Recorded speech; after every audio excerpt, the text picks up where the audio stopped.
मराठी मनोरंजन सृष्टीत सध्या लगीन घाईचं वातावरण पाहायला मिळतंय। मेघन जाधव, अनुष्का पिंपुटकर, पूजा बिरारी, सोहम बांदेकर तसेच सूरज चव्हाण यांचे विवाह सोहळे नुकतेच पार पडले। यानंतर आता आणखी एका लोकप्रिय अभिनेत्रीच्या घरी लगीन घाई सुरू झाल्याचं पाहायला मिळतंय। अशोक मामा या मालिकेत भैरवीची भूमिका साकारणारी अभिनेत्री रसिका वाखारकर हिची लगीन घाई सुरू असताना दिसत आहे। नुकताच रसिकाचा केळवण सोहळा पार पडला। या खास सोहळ्याचे आयोजन लोकप्रिय जोडी अशोक सराफ आणि निवेदिता सराफ यांनी त्यांच्या घरी केलं। हे ऑफिशियली माझं पहिलं केळवण आहे आणि आय एम सो ग्लॅड की ते या घरी होते।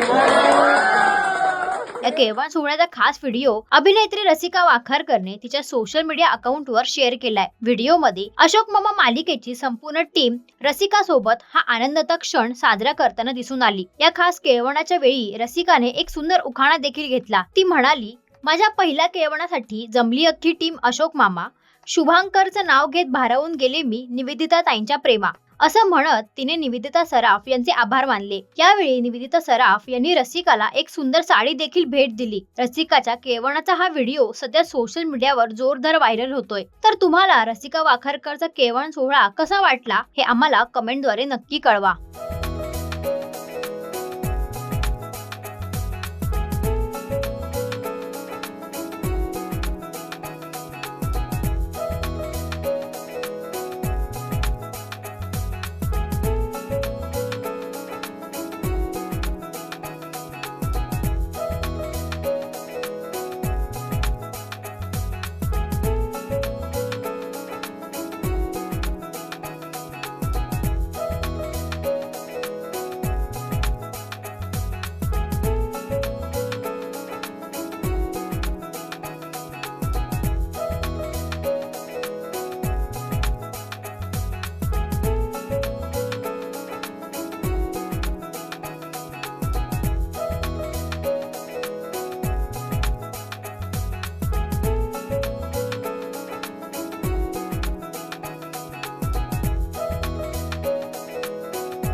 मराठी मनोरंजन सृष्टीमधील मालिका, चित्रपट, नाटक तसेच कलाकारांबद्दलच्या नवीन अपडेट्स जाणून घेण्यासाठी नक्की सबस्क्राईब करा इट्स मज्जा मराठी या आपल्या नवीन यूट्यूब चॅनलला।